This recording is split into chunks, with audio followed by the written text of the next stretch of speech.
Support for this podcast comes from Frito-Lay in the 2023 Snack Bracket Championship. The Frito-Lay Snack-It Challenge is underway, and fans are voting on their favorite snacks to crown champion. We're talking about prime-time matchups between the best 64 snacks in the land. Will Ruffles Ridges reign supreme? Can Doritos defend their dynasty? Or will Smart Food use their smarts for a surprise upset? Only you can decide. Get in on all the action for a chance to win up to $1,000 or a year's worth of snacks. Let your snacks be heard. Just go to fritolaysnacket.sbnation.com to vote and enter for a chance to win. No purchase necessary. Sweepstakes ends April 3rd, 2023. Void where prohibited. Year's worth of snacks awarded in the form of 52 coupons, each good for one bag of chips. See official rules at fritolaysnacket.sbnation.com. The Black and Gold Banneret Podcast is brought to you by the Unger Real Estate Group, powered by eXp Realty, proudly serving Orange, Seminole, and Lake counties. Call 407-790-9957 or visit WeSellOrlando.net. What's happening tonight, fans? Welcome to the Black and Gold Banneret Podcast, our 2018 UCF Baseball Preview Edition. I am Jeff Sharon, along with Brian Murphy, who's going to be following UCF Baseball all season. Brian, are you as excited as you claimed you were in the show a few minutes ago that we just recorded, where you dropped the Bob Costas basketball line? It's really what Bob Costas is known for, other than hosting like 10 Olympics and like 5 World Series. And it gives, and doing everything under the sun for NBC Sports, Right. I mean, once you get past all that, his repartee with Al Michaels in basketball is the stuff of legend. It's like Laurence Olivier, okay, Daniel Day-Lewis, and then Al Michaels, Bob Costas in basketball. Bobby is, he's not on the Olympics. He was off the Super Bowl. I wish we could have just gotten one more shot of him, at these big events, and he actually dropped that line on the air. It would have been one hell of a way to go out. Anyway, we're going to talk about Bob's big sport, which is baseball, UCF baseball in particular, in this preview edition. And this is just for you. It's all baseball. For this one, we did another podcast earlier this week as well. Make sure you listen to that before we catch you up on on basketball, men's and women's, catch you up on softball, catch you up on the football schedule. We break all that down for you, but this is all baseball on this show. So once again, don't forget to follow us at blackandgoldbanneret.com, where we will be following UCF baseball all throughout the season, the defending regular season American Athletic Conference champions. Brian will be, Brian does, this is great. When you came onto the site, right, you're like, I want to cover baseball. And I'm like, great, go for it. And this is your jam. And so I just, I'm just like, here's the ball, run with it. And you can follow Brian at spokes_Murphy. Follow me at Jeff_Sharon. Follow us at UCF_ Banneret. You can also hit us up on Facebook, facebook.com/blackandgoldbanneret. And subscribe to this podcast on Google Play, iTunes, SoundCloud, Stitcher, and TuneIn. Let's dive right in. UCF baseball heads into year number 2 under Greg Lovelady, and year number 1 wasn't all that bad. 40-22, regular season champs of the American. It came up a little short in the conference tournament and then bowed out in 2 straight games in the NCAA. So a bit of a disappointing ending to the season as far as postseason play is concerned. Still, Greg Lovelady, who was the conference coach of the year last year, pulled things together at the right time as the Knights did get through to, can't argue with the conference championship in the regular season, even though they got eliminated by East Carolina. By the way, this number 8 seeded East Carolina team that steamrolled almost everybody, got within 1 win of going to the NCAA as the last place team in the American. They lost to Houston in the championship game and handed UCF the only 2 losses of the American baseball championships down in Clearwater last year.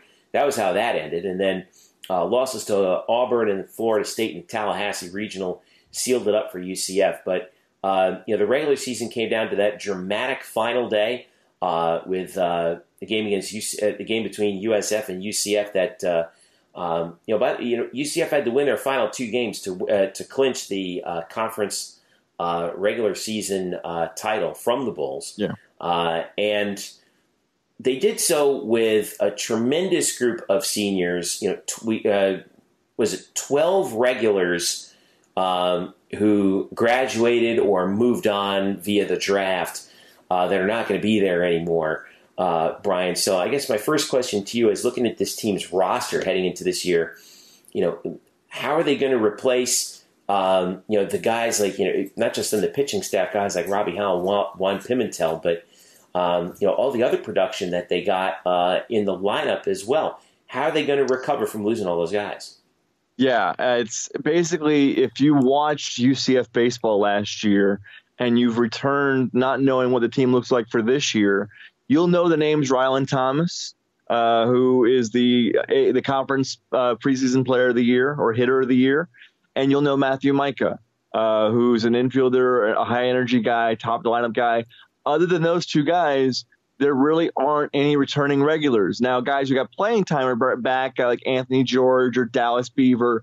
But as far as your regulars, they're replacing a ton of regulars, including their entire outfield, which is going to be made up with guys who've transferred in from junior colleges, guys like Tyler Osick, guys like Brady Wofford.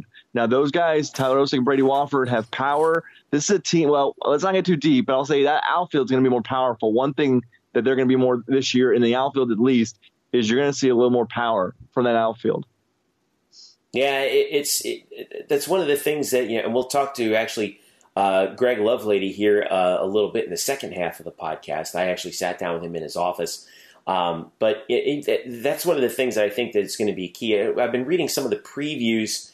They all talk about how Rylan Thomas is, obviously everyone's raving about him. And what a year he had last year, 14 homers. But as a true freshman. Right. And everyone's been saying, he's going to have to carry the load offensively. And I thought, well, that may be true, but some of these guys, they may actually, there's a little bit more experience there coming in, I think, than people realize. A guy like you talked about, Brody Wofford, who comes in as a transfer. This is a guy who played at LSU and then transferred to Chipola College, and now he's from Rome, Georgia. He comes in as a junior. LSU doesn't give you a look unless you're really talented.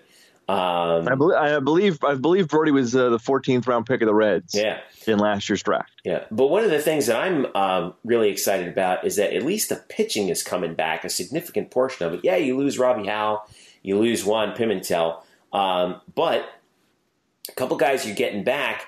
Going back and take a look. Obviously, we talk about the bullpen with Bryce Tucker coming back in, but Joe Sheridan's back. He'll be on the mound once again. What a year for him as a lefty. You got Chris Williams coming back as well. And, not just that, but one of the interesting things that you got Cree Finfrott coming back. People forgot about him. He spent all of last year out with an injury. He will be back in the rotation, or at least he may be back in the rotation. He may be coming out of the bullpen a little bit here and there, but it's nice having him back in there. So tell me, basically what you look at with the pitching. We know about Bryce Tucker in the back end, but that front end, you got 5 guys aiming for three spots in that weekend rotation. Yeah, it's really, this is the strength of the team, and really. In baseball, you want to be better on the mound. If you have to choose, you'd rather have more arms. You can never have enough arms. Even in the college level, you can never have enough arms. And this team has some arms. And they're going to start off on Friday with Chris Williams. Chris was a midweek starter really for most of last season, but came on way strong, was one of the best pitchers in the nation through the final stretch of the regular season. Did not pitch very well in the regional at Florida State. But he has earned the Friday night start against Virginia. They say he's had the best fall of any pitcher out there. He's earned it, and the way he performed down the stretch played the part. Joe Sheridan was the best pitcher, the best starter on the staff. I would include Robbie Howell as well. He was still the best starter. He was a true freshman from the area, grew up in Orlando, used to go to UCF games as a kid, and now he's going to start Saturday against Rice. But those are the returning starters. This pitching staff is deep. Cree is going to start in the bullpen. They want to limit his innings a little bit, but you're talking about a Friday night quality starter guy, a guy who was starting on Friday nights 2 years ago, coming out of the bullpen.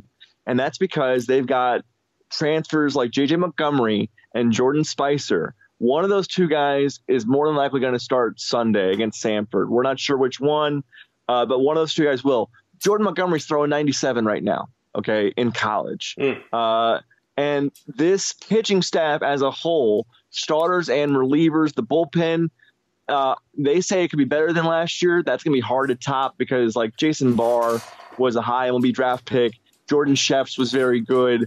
They lost some great players, but putting Cree in there helps, and they have so many more arms they can just put in there, and they've got Bryce as the anchor. Bryce Tucker is the anchor at the end. But this pitching staff as a whole, how good is it? Because it is the focal point of the team.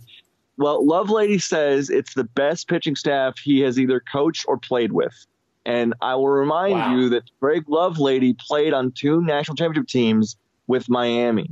So that's pretty high praise. And you really can't wait to see this. And these guys are not like we asked them, like the new guys like Spicer and Montgomery. You ask them, like, what's your repertoire? And they go, like, we just come at you. Like, they're not scared. They're going to attack the zone, which is sort of like the entire staff mentality. But they're going to throw power stuff. It's going to be hard stuff and a lot of swings and misses. And that's going to be fun to watch. This pitching staff is going to be bonkers. It should be really, really good. I'm not saying they're going to win national title, but the pitching staff in itself is going to be amazing, and it's going to be interesting to see how this shakes out. Past Williams and Sheridan, who they go for Sunday, and then who goes to Tuesday for the midweek games, and then who goes into the bullpen because they just don't have any spots left. Well, it's going to be a hell of an act to follow because UCF last year was 5th in the country in ERA, 5th lowest ERA in the country as a team. I'm looking up and down, the statistics from last year. You had, you talked about Robbie Howell and Juan Pimentel, and if you sort the list by ERA, they actually had 2 of the higher ERAs in the entire team. Pimentel was 4.95, Robbie Howell was 3.32. You had 2 guys with ERAs of 0, including Rylan Thomas himself. Eric Heppel, last year was a 0.46 ERA in 16 appearances. We talked about Bryce Tucker last year, who in 38 innings was posted a 1.66. Chris Williams last year was don't let the record fool you. He was 5-4 with a 2.65. I mean, that's Kevin Brown territory if you're an old Marlins fan like me. So yeah, I mean, again, the pitching is going to be the strength of this team. But what if you're Greg Lovelady? I mean, we know he's no spring chicken when it comes to being in the position that he is. We'll hear from him in a little bit, but you've talked to him heading into the season.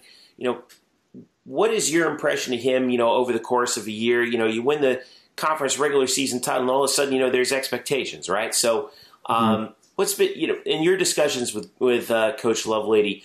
What have you seen sort of as his approach to this season coming in?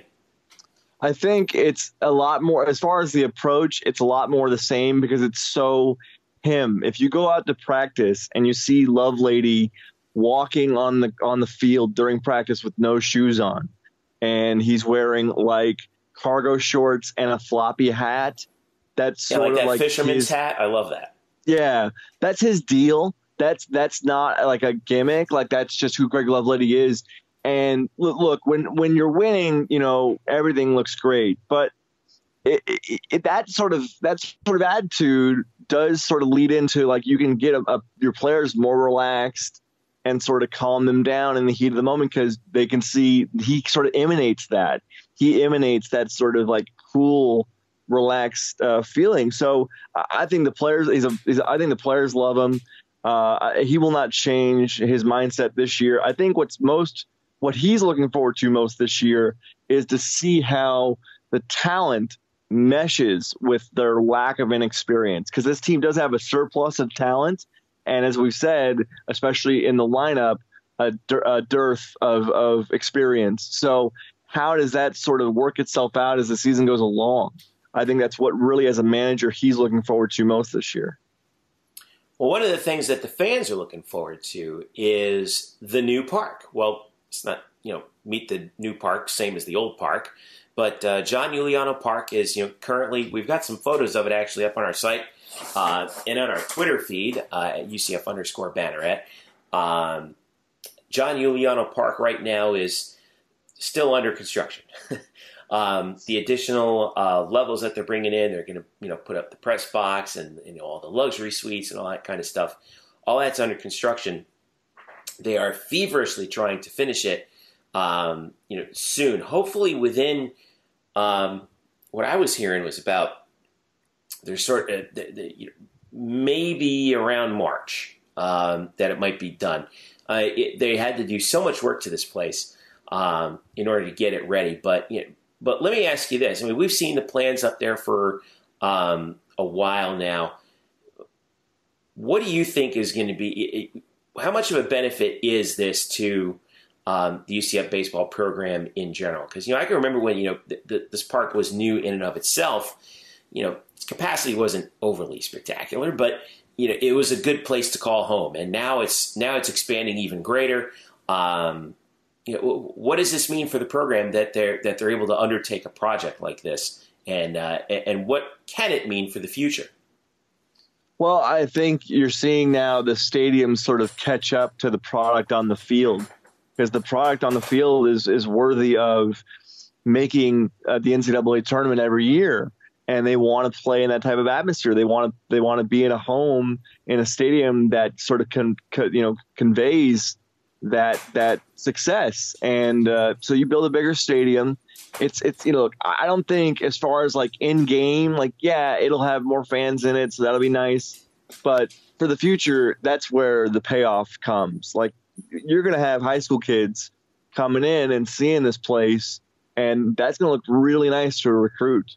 And UCF was already a pretty easy sell, considering everything else they're doing with the athletic villages, the other athletic program successes, but also the location, the campus itself, the program that they've done, that Lovelady has built here going into year 2. That was an easy sell. And now you sort of put them in a bigger stadium that's sort of worthy of bigger and better talents, and he's going to attract those kids. I think that's where the stadium's really going to pay off. I don't really get caught up a whole lot in home field advantage, especially in college baseball, when even the biggest stadiums, it's not like going down to like Bryant-Denny Stadium in Alabama for football. Like, it's baseball. College baseball is quaint. It's a relaxing time, but this now looks like a real college baseball stadium, and this program deserves it, because this program looks like it's headed, and I don't want to count these eggs. Well, I'm going to count them anyway, so here you go. This program looks like it's going to be headed to the NCAA tournament every year. That's what has been building here, and they deserve a stadium that sort of fits that. Yeah, I think that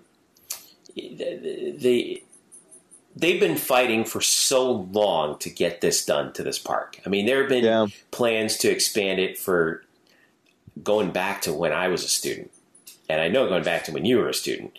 And to finally see it come to fruition, I think is finally something that is going to be just a tremendous win for the program overall.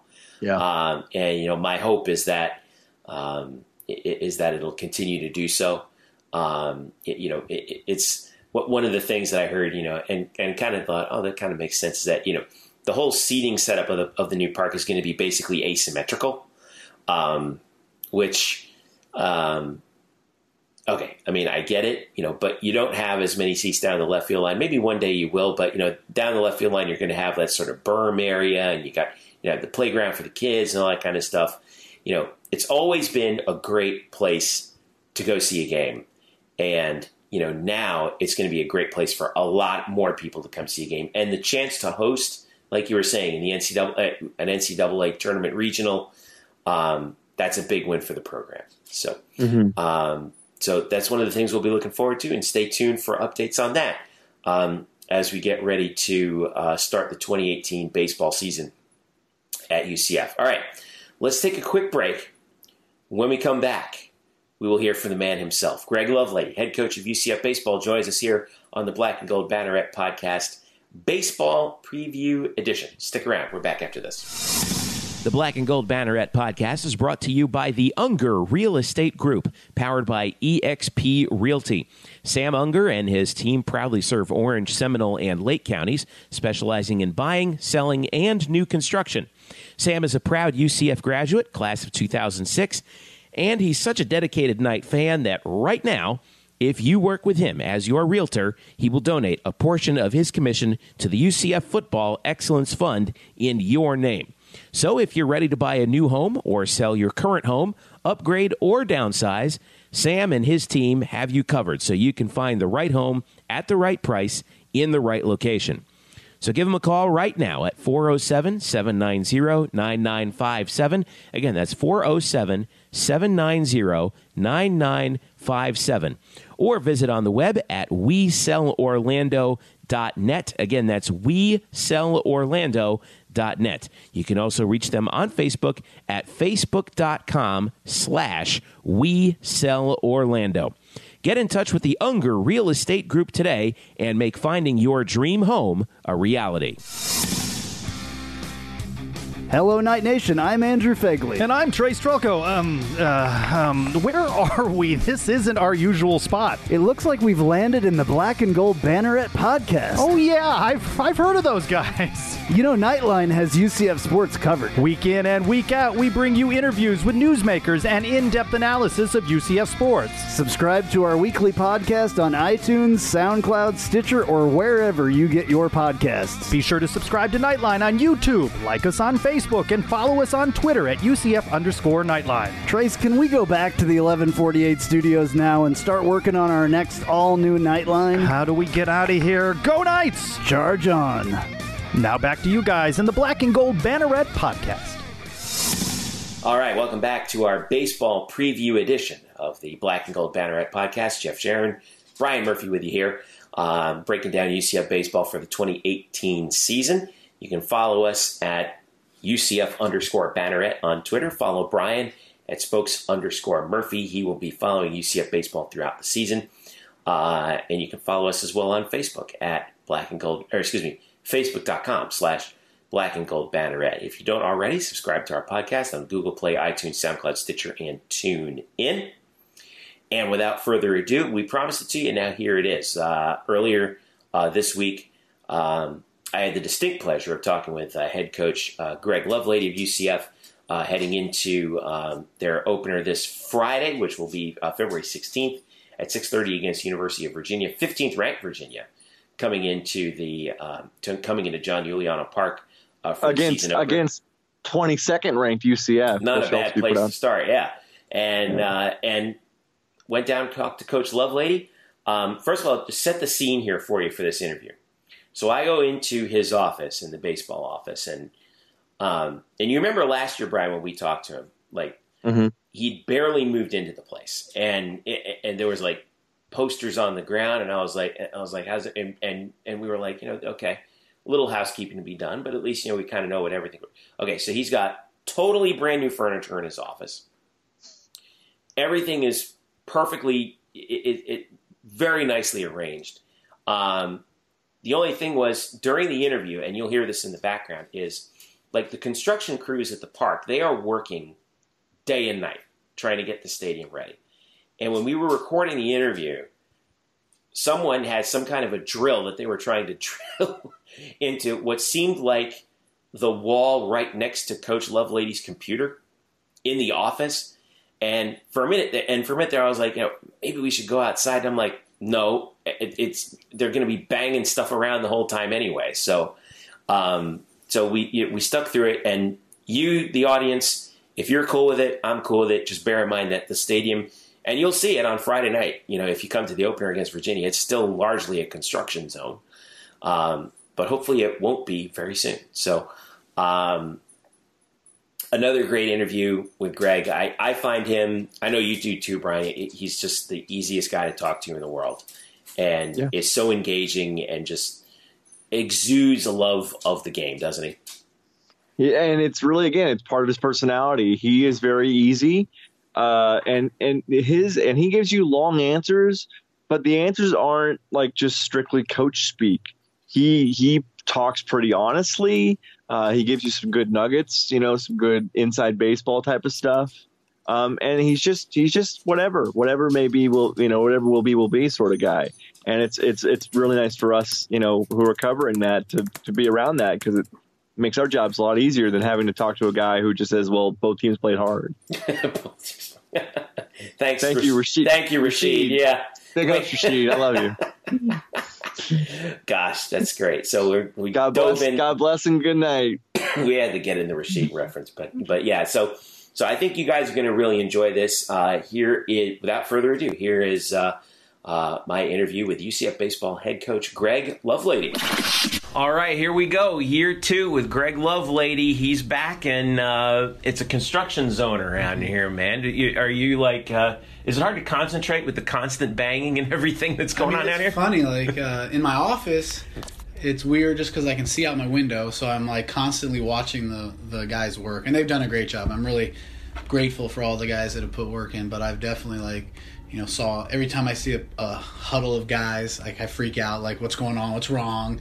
Did something fall? Yeah, exactly. and a couple times, after I seen the huddle, like 2 minutes later, somebody's come in and said, hey, you're not going to have water for the next 3 or 4 hours. Like they hit a water line or something, and that's why, and on the field, it's actually been it's been a good and bad thing. It has been loud on the field, so it's been a great distraction to make the kids actually have to concentrate. I thought it was a good mental practice. The only bad thing is sometimes it has been hard to coach, like where you're trying to yell at players like, hey, do this, you got to be here, you got to be there, and then they can't hear you because they make sure you do that. What? Well, yeah, exactly.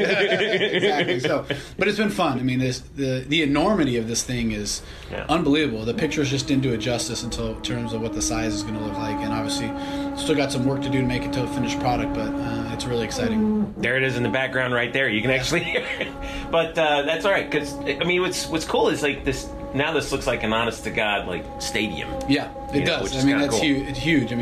I drive in every day through center field-ish area from my house, and just seeing the view of it just changes the whole thing. And seeing even the steel structure just changes everything. So it's been a lot of fun and exciting, and I'm ready for it to be over and actually have a stadium that is fully done. But I know it's going to come, and we're excited for it. So here you are in year 2. This is your 5th year now as a head coach, but what did you learn here at UCF in your first season that you think will help you going forward this season? Well, I think just the competition in the league. I think that's the biggest thing, the biggest unknown. Well, other than the players, that's always an unknown of what's going to happen when the lights turn on. I think that not really having a great grasp of the league and even the non-conference games. Being at Wright State for 12 total years, you felt like you knew the league and you knew the teams you were playing midweek because they're all the same. They're the same here. We're playing the same midweek games as we did last year. Yeah. But you really had no idea what you were getting into in terms of what that competition was like and what those teams were like, and strategically how to set stuff up. I was flying by the seat of my pants and in the dark, really. So now you kind of know what to expect. You know what the league is like, which gives us just a little bit more confidence as coaches to know what we're preparing for, what we need to recruit for, and what's the best, every team's going to have some different styles about them that you're going to, strategize for. So it definitely gives us a lot better feeling knowing that we can make decisions more prepared because of that. And I think that's probably the biggest difference. Not bad flying by the seat of your pants all the way to the regular season title, though. Yeah, it was crazy. It was. That's amazing, isn't it? Who would have thought? I don't think that anyone in the right mind would have thought, including us. But you got to give all the credit to the players because they did such a great job last year of really buying in and going on a mission, and to see them be rewarded with the championship was awesome. You had a lot of guys that were veterans on that team last year. I think was it 12 regular players graduated, and so now you have all these newcomers that are coming and trying to fill in those holes, and yet you still come in 22nd in the preseason rankings in Baseball America. Not a bad place to start. No. So now there's expectations, right? So what were some of the non-production, like on-field production related things that you think you're going to miss from those guys who graduated last year? Well, we have 19 new guys. So we lost 19 players last year. 12 to graduate, 7 through the draft or being able to transfer. And so, I feel like we have a little bit more talent than we did last year. We're a little bit deeper from top to bottom. Just physical, gifted talent. Wow. I think we're better. The problem is that last year, every single player that was in our starting rotation, other than Ryland Thomas, had played here at UCF, had success, knew what the league was about, knew what this whole process was about, knew what to expect, what it was going to feel like, and those different types of things. And so now we don't have that. We don't have a lot of those guys, and we have a good base of them. But there's going to be, last year on opening night, there was one person that had never thrown in a Division I college game here at UCF or played in a game. Now 75% of our guys have never done that, and so that is the big question mark. And how are you going to handle that transition? How are you going to handle that part of it? The talent's all good and great, and that's awesome to have, and it's great to say you're a talented team, but talent doesn't win championships. Like being able to handle the grind, being able to go through a season and handle the ups and downs and handle the pressure of big moments and and know what to do when you fail and how to handle that. Like our guys had done a lot of that going into last year, and so they knew what those expectations were. And so, a guy even like a Luke Hamlin who didn't have a great junior year, and kind of knew what to expect and how to handle that and utilize some of the things that we taught him, and then was able to have a great year. So you're just hoping that these guys, especially the new kids, are able to handle this transition. And if they do, that's going to be an exciting thing. And if they don't, then we're going to fight, and have to struggle. Well, one of the places where it looks like you may not have to do, have all that much in terms of, dealing with some of the shortcomings of newcomers is on the pitching staff. Mm-hmm. Your weekend rotation right now. Last year, you had the 5th best DRA in the country. What can you say about that, right? Yeah. 5th best DRA in the nation. Robbie's gone, Juan Pimentel's gone, but you got Chris back, you get Joe Sheridan back, and Craig Finfrock, who I think a lot of people almost forgot about because he didn't pitch at all last year. He's back now. So you had 5 guys kind of competing for 3 spots. How's your weekend rotation looking right now? Do you even know what you're going to do come weekend? Yeah, I haven't. We've met a lot today about it. Just obviously with the last kind of big inter squad this weekend, we've met a lot about it. But that's an exciting. It's probably the most exciting part of our team. Obviously, with all the those returners that pitch so well. Joe and Chris.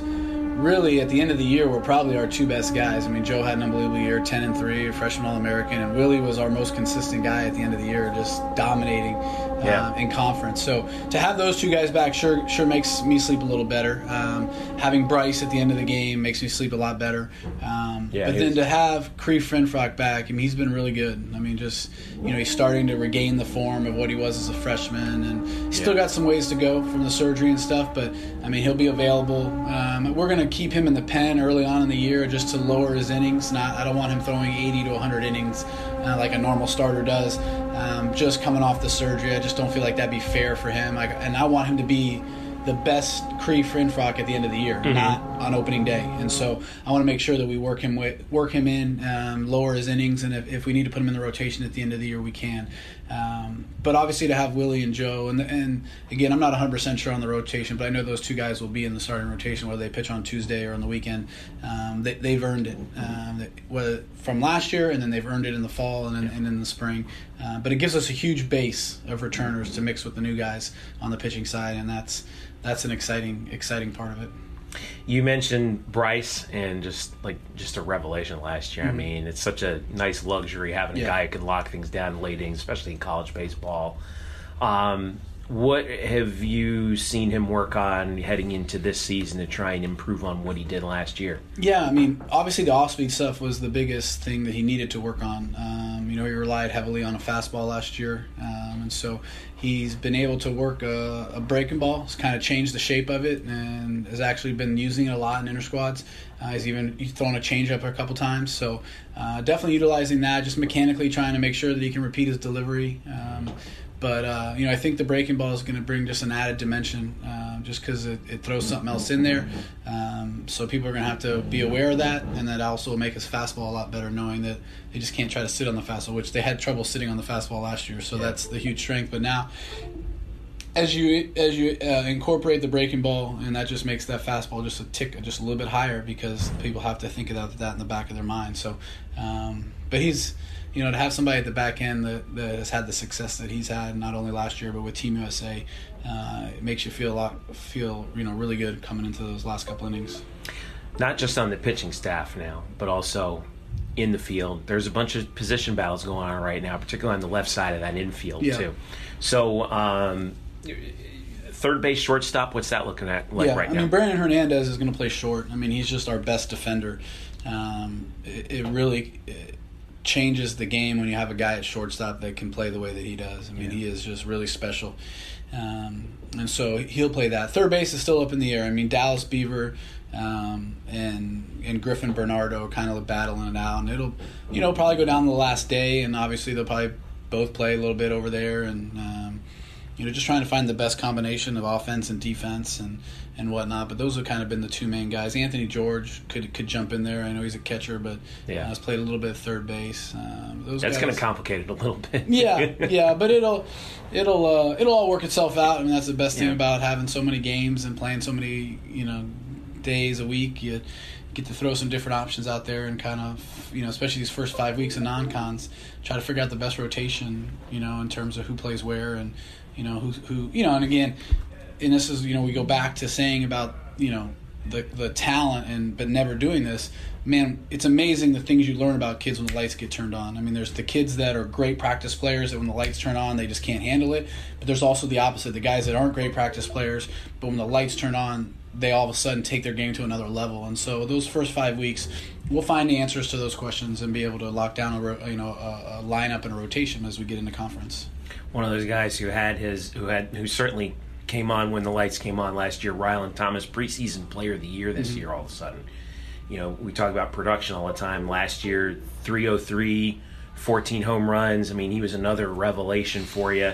A lot of the previews, they say he's going to be carrying the load on offense, but from your perspective, who are you looking to sort of ease the burden on him in the lineup with the bats? Yeah, I think Dallas Beaver is going to be a big one. I think he's kind of my pick to click in terms of the guy that's no one's really expecting much out of just because of what he did last year. That I really think that he's going to step up. He's had a great fall and even better last couple weeks here as we work our way in. Matt Micah, obviously, is a returner, had a great summer. Really has had a much better, just in terms of offense, just done a much better job than he did last year, hitting the baseball, and then obviously what he brings to the table on the bases. Yeah.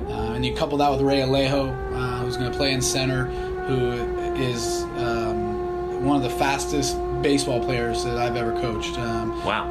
I've coached guys that run the 60 with a better time, but when he gets on the bases, there's guys again that they have great speed. When they get on the bases, it doesn't play as well. The speed doesn't play as well. He's the opposite. He's a fast runner. He's a 6'4", 6'5" runner, but he runs more. You think he'd be a 6'2" runner by the way he runs the bases because he's so fast. And those two guys, I think, are going to hit the top of the lineup, Mike and Alejo, and they're just going to cause a lot of issues for people. Just as many stolen bases that they're going to have, and just annoying the crap out of opposing pitchers because they're just like gnats out on the bases. And Brody Wofford is going to be a big bat, I think. 13th rounder out of Chipola, went to LSU out of high school. It's got some left-handed pop, which will give us another bat with Beaver on the left-handed side.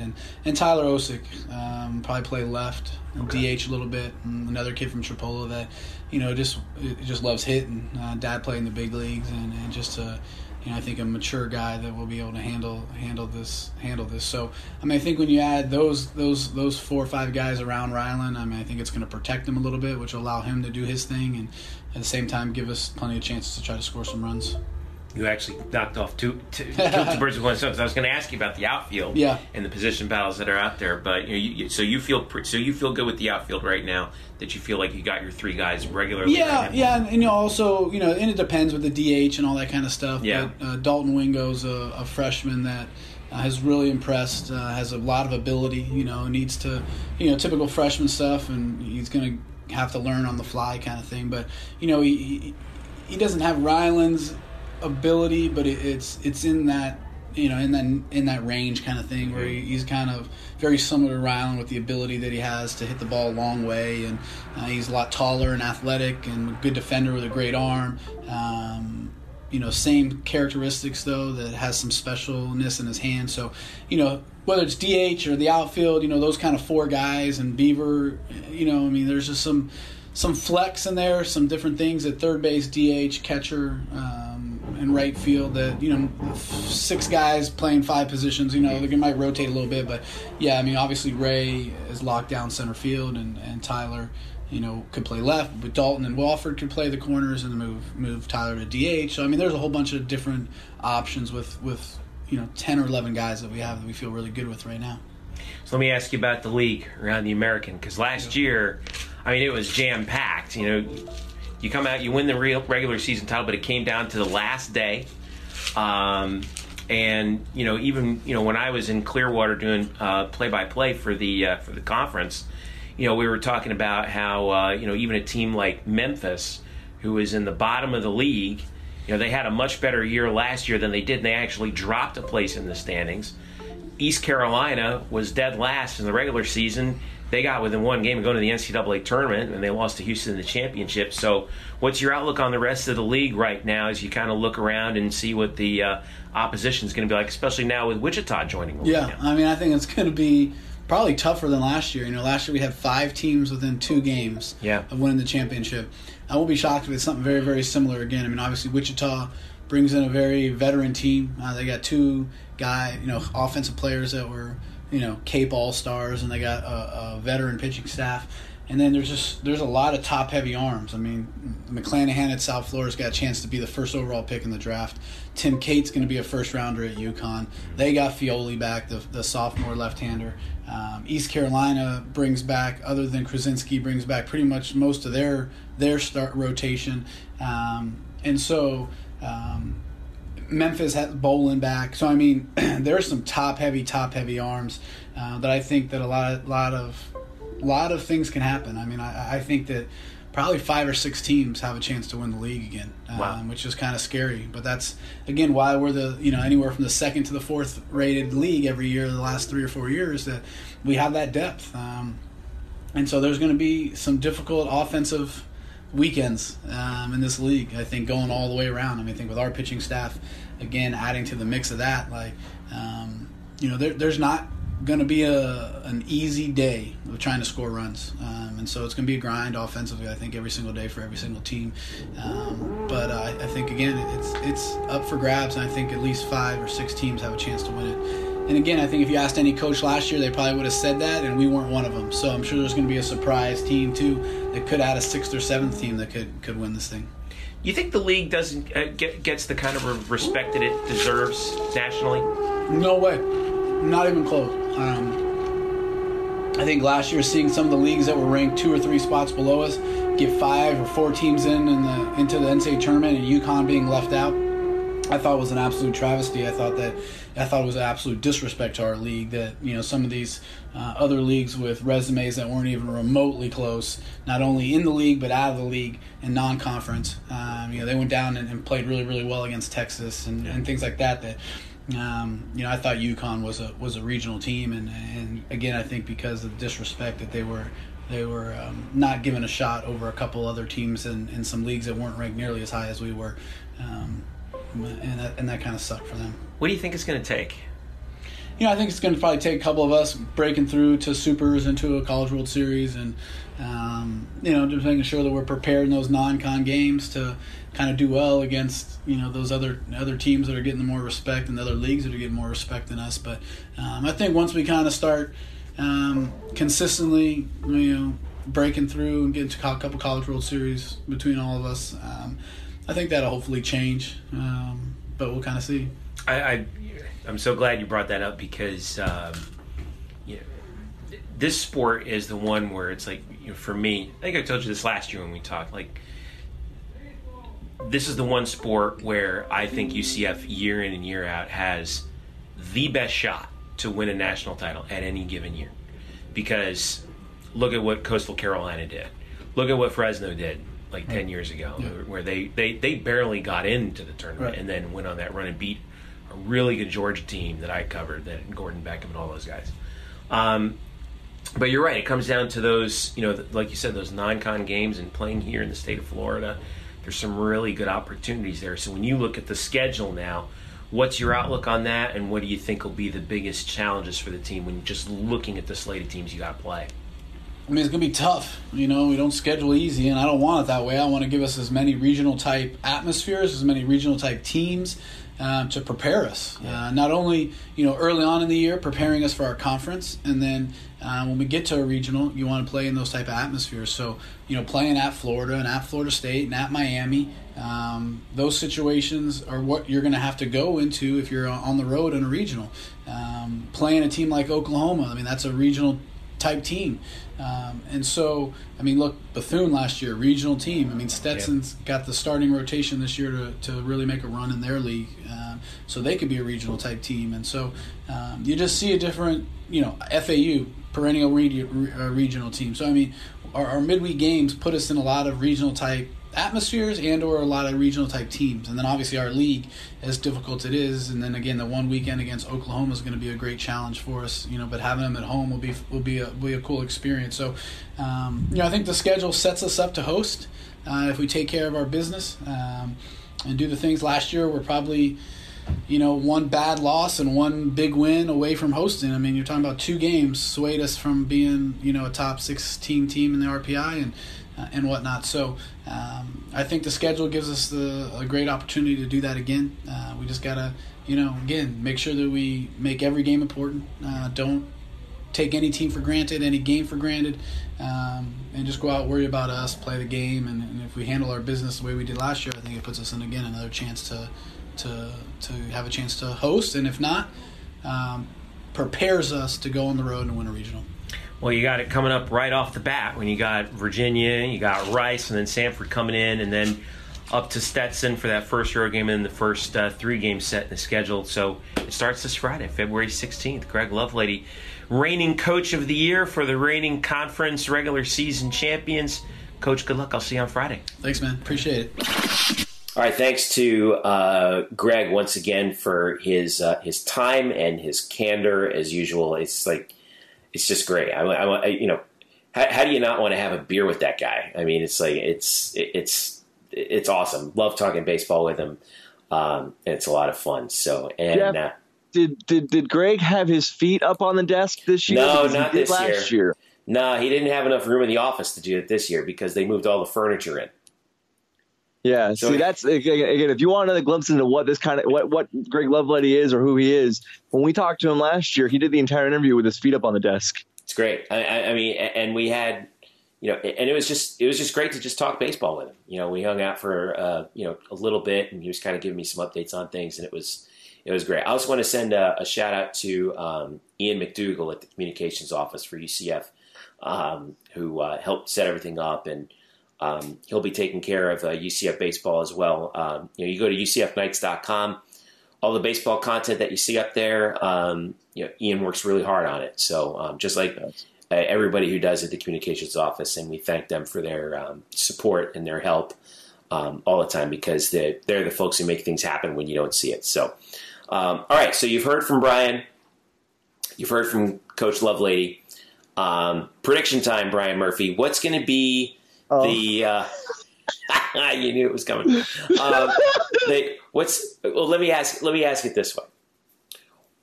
what is going to be the level for what's the line between success and disappointment for this team this year? So all of the players and all the coaches are saying Omaha because that's what you should say, right? Like, right. If you're not shooting for it, then why are you playing? But I think for this team, I think they just want to improve in what they did in the tournament. Like, they really had a pretty forgettable time out there in the tournament at Florida State last year. It was in and out, 2 quick games where they played badly. They really did. Robbie Howe was the one guy who stood out. Robbie Howe, I think in his last start, threw like 130 pitches and just gave them everything he had. But it was forgettable. So I think what would be a success is a step forward, maybe perhaps making it to a super regional, which would be really nice. But I think at the very least, at least presenting yourself and pushing maybe your regional to a game 5 and not, just having something to be more respectable. That really was a bad few games up there. So that I think just a little progress. If they make it to Omaha, fine. Again, no one should expect that because that is difficult. But I think they just want progress from what they were last year. But that does include an NCAA tournament appearance. If they don't make it, that is a failure. Well, not to put you on the spot or anything, but yes, I've always wondered this. We've talked about this a bunch of times, and I've always believed this, that baseball is the one sport at UCF that I think year in and year out, due respect to all the other sports, year in and year out has the best chance to win a national championship. And the reason why is just the nature of the game. And I mentioned to Coach Lovelady in the interview, look at Coastal Carolina 3 years ago. Look at Fresno 10 years ago, who that year barely got into the tournament and knocked off a really good Georgia team that a lot of baseball, college baseball people were like, who's going to beat them? Who's going to beat them to win in the College World Series? And lo and behold, Fresno did that. And we talked about Coastal Carolina. It came out of nowhere to win the College World Series. So, if all goes well, you could have a team make a run if everybody gets hot at the right time, if the pitchers get hot at the right time, if the bats are clutch at the right time. Do you believe that to be true about UCF baseball having the best chance, or could it be another sport that's out there? Well, just in the, obviously I know there are other really good teams on campus that I'm not as aware of. So, but for baseball, for this team, the way it's set up, they have a chance. They definitely have a chance. This team is very good. And this is a team that is preseason ranked 3rd behind, I believe, Houston and UConn in the conference.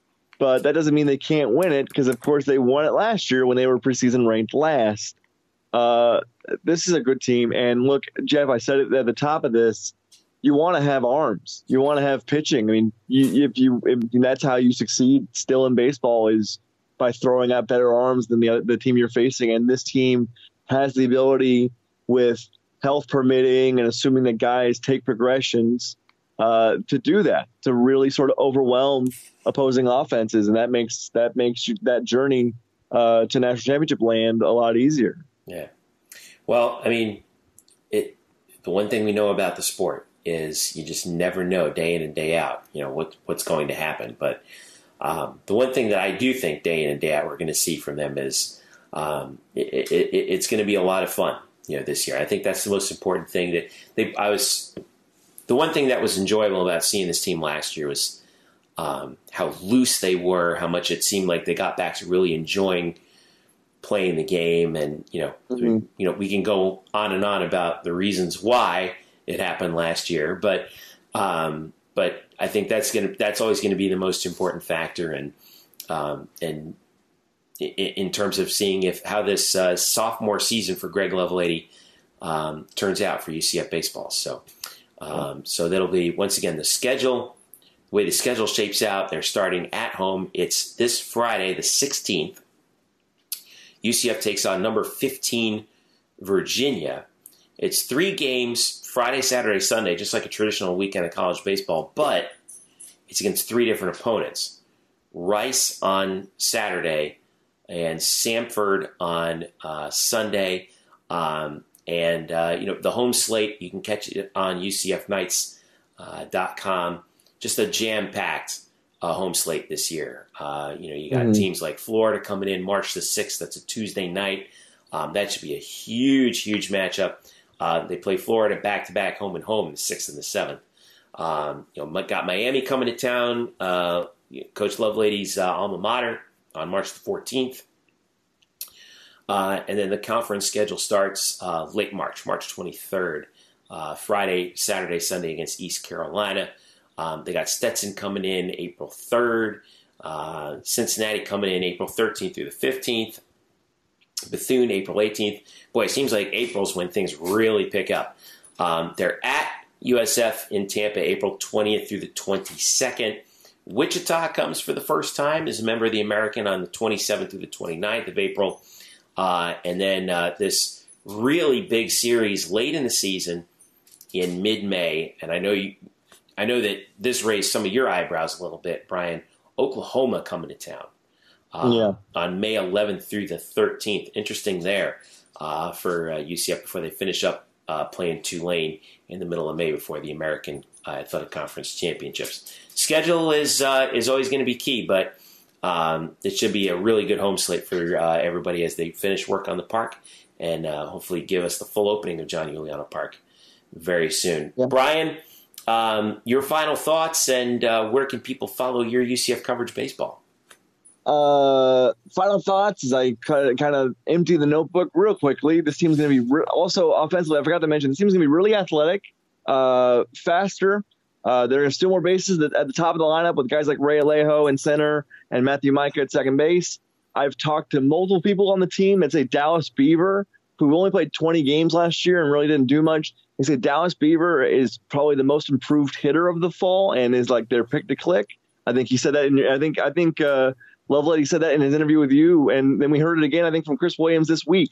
So that's another guy to watch, and it's going to be fun. And so as far as what I'm doing, now that I'm done with that, I'm going to be writing baseball previews that I believe will be up no later than Friday morning. And then I have a Bryce Tucker feature coming in over the weekend. So a lot of baseball stuff, and I'll be doing all of that once again all season long. I'd also mention that Florida series, a little home and home they usually do.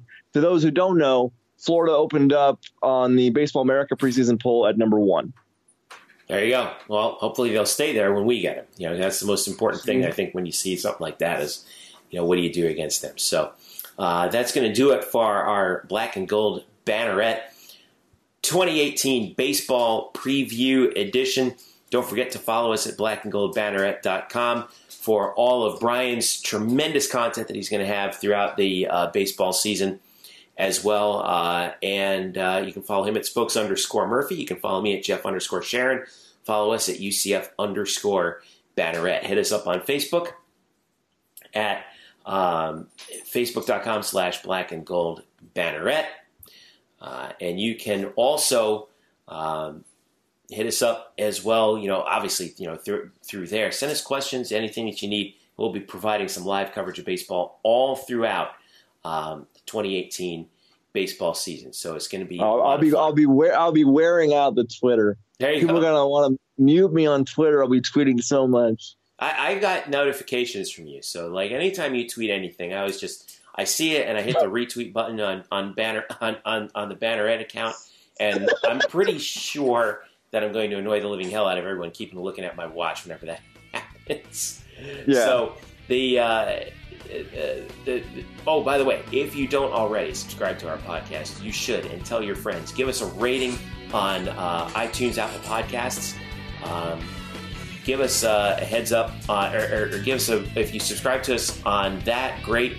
If not, and you don't use Apple Podcasts, you can hit us up on Google Play, SoundCloud, Stitcher, and tune in. Brian, thanks again. Looking forward to the 2018 baseball season with you, man. Thank you, sir. And thanks to you for listening. This has been the Black and Gold Banneret Podcast 2018 Baseball Preview Edition. We will see you on Friday night for some UCF baseball, 6:30 against the University of Virginia. Thanks again to Brian. Thanks to you for listening. This has been the Black and Gold Banneret Podcast.